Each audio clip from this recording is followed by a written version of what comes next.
呢個呢就係超人十字死光啦！大家記唔記得？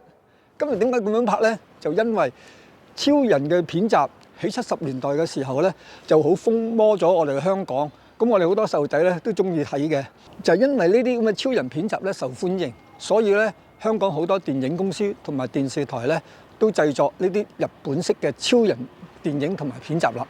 邵氏嘅中國超人可以話係香港電影史裏面最早期拍攝呢啲超人片集嘅電影，喺1975年8月1號上畫，由華山導演，編劇呢係倪匡，武術指導呢就係唐佳。呢部戲呢亦係唐佳同劉家良分手之後嘅第一部動作指導嘅作品。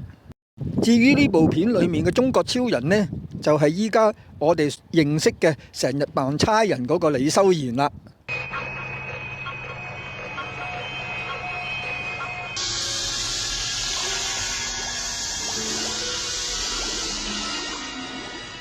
呢套戲例牌有研究所所長嘅，喺片裏面飾演所長嗰個呢就叫黃俠，佢呢就係歌星阿王傑嘅老豆。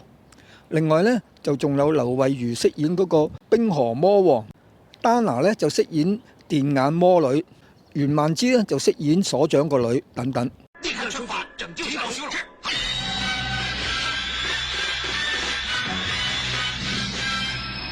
呢套中國超人製作好認真，由日本特攝人員負責嘅，水準都拍得住咧日本嘅特攝片添。而且當年係正值香港武打片嘅黃金時期，動作場面呢都唔比日本嘅特攝呢就差嘅。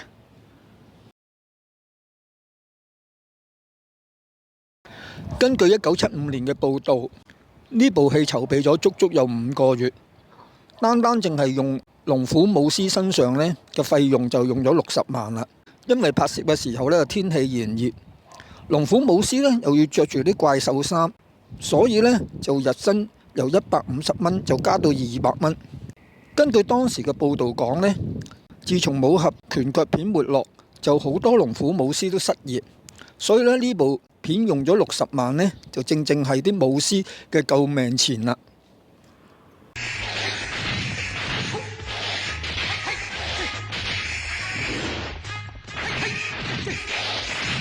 可惜當年有啲小朋友就學呢個蒙面超人咁飛嚟飛去，就跌咗落街。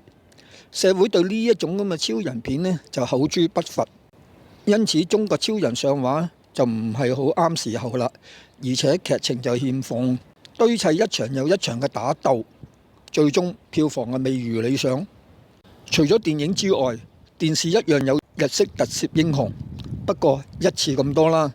就係喺1976年播出嘅《銀光2000》，係喺歡樂今宵時段裡面播嘅，而每一集只有15分鐘啫。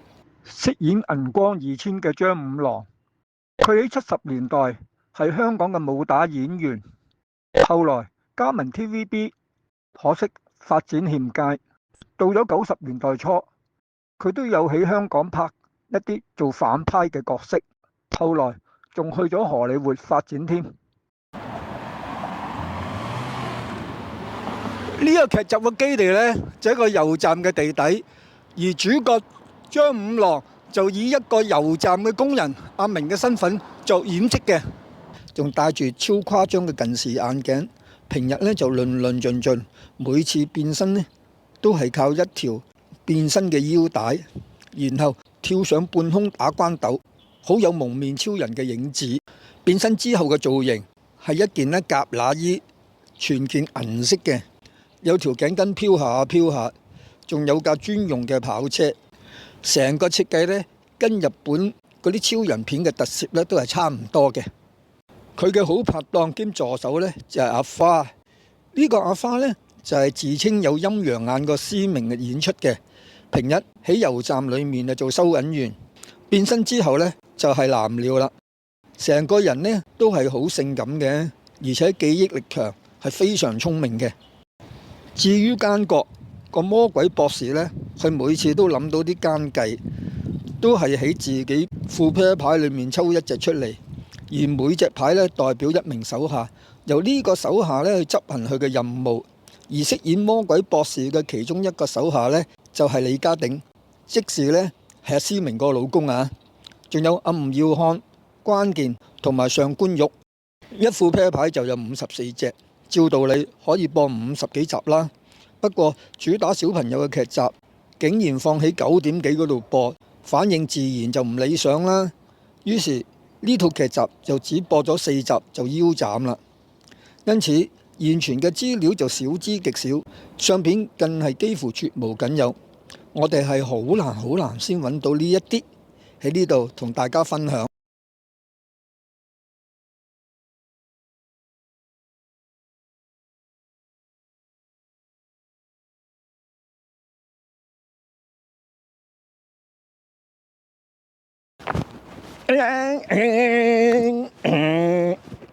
嗱，我就好有型啦，但原來當年呢港版嘅超人片集呢，就唔係好受歡迎，所以呢啲電視台或者電影呢，都唔製作呢啲港版嘅超人啦。咁變成係咩呢？就我哋依家呢一代嘅人一種集體回憶啊！如果大家喜歡呢條片，記得訂閱同撳鐘仔啊！